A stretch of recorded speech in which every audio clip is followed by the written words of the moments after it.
At 11:47 p.m., you open their profile again. You don't even realize you're doing it at first. Your thumb already knows where to go. One more look, one more photo, one more tiny clue that might explain why someone who once felt so important now acts like you barely exist. The strange part is that you already know the truth. They don't care the way you do.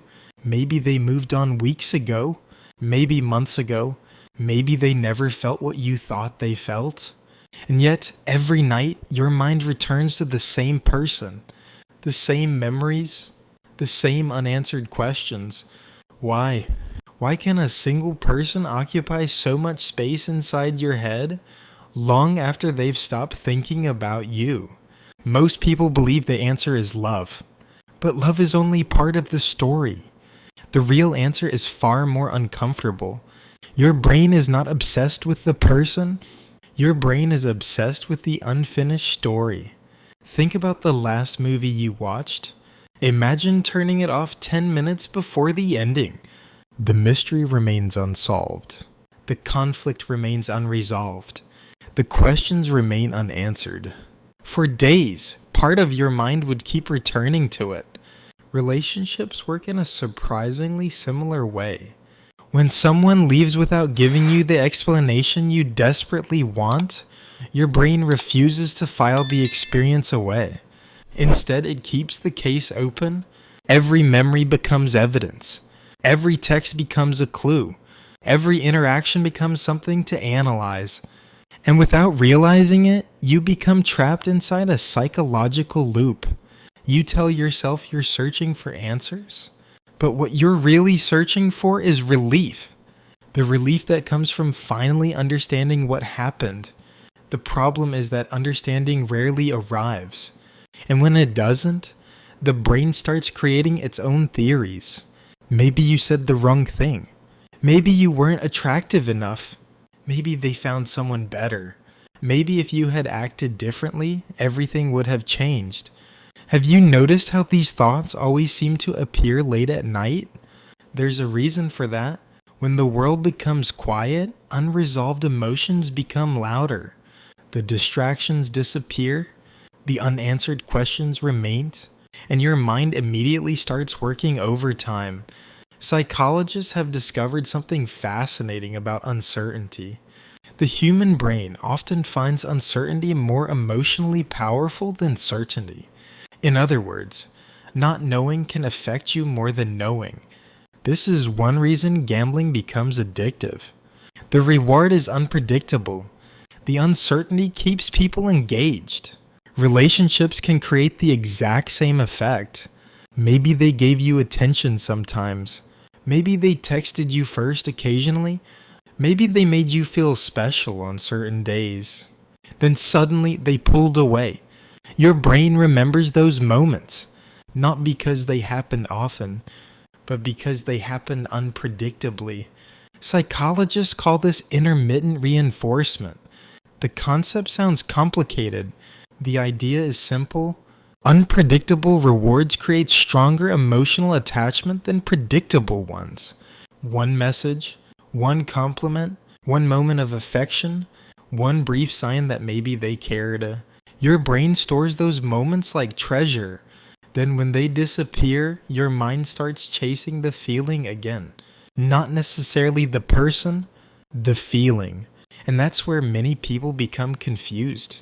Because what you miss is not always who they were. Sometimes what you miss is who you were around them. Maybe they made you feel wanted. Maybe they made you feel exciting. Maybe they gave you hope. Maybe they made you believe your future was about to change. When they left, all those possibilities left with them. Suddenly you're grieving more than a relationship.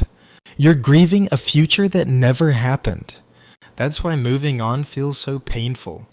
You're not letting go of reality. You're letting go of imaginations. And imagination can be incredibly powerful. In fact, it can be stronger than reality itself. Reality contains flaws.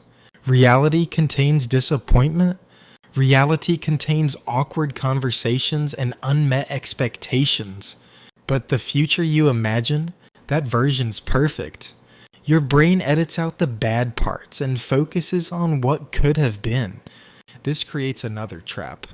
The longer someone is gone, the easier it becomes to romanticize them. Your memory is not a camera. It is a storyteller. And storytellers edit details. The arguments become smaller. The disappointments become fuzzier.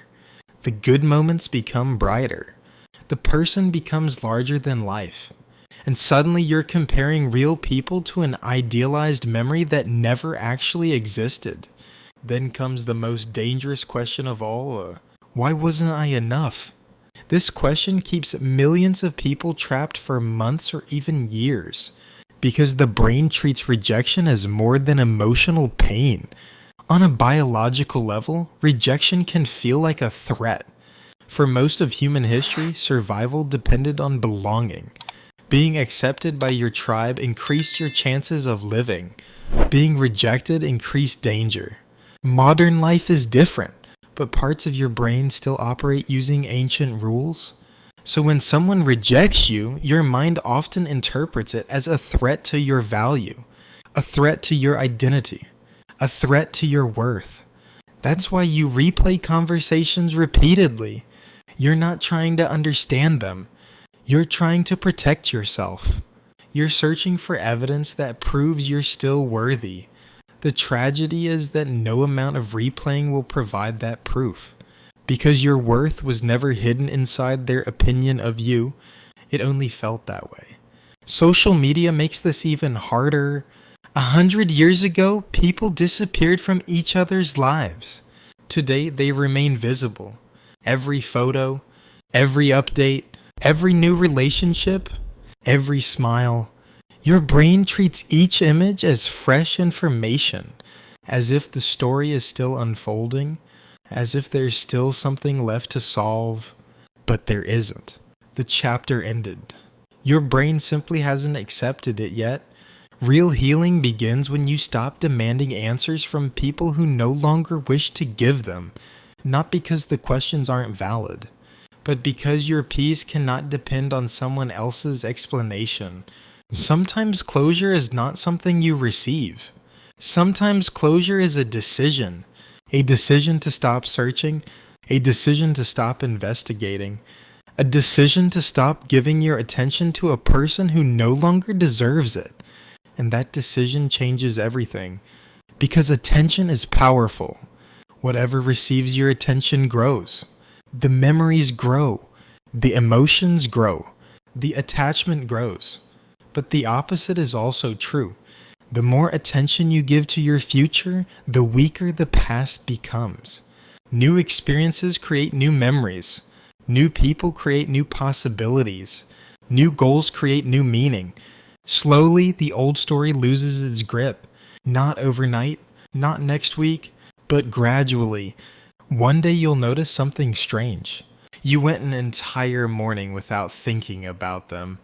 Then an entire day. Then an entire week. The person who once occupied every corner of your mind becomes just another memory. Not because you finally got the perfect explanation, but because your life became bigger than the questions. And that's the secret nobody talks about. Moving on isn't forgetting, it's expanding. It's building a life so rich that the old story no longer controls your attention. One day you'll look back and realize the person you couldn't stop thinking about was never the center of the story. You were.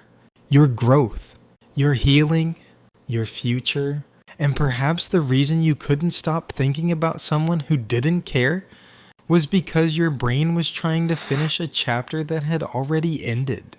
At 11:47 p.m., you opened their profile again. One day, without even noticing, it will be the last time.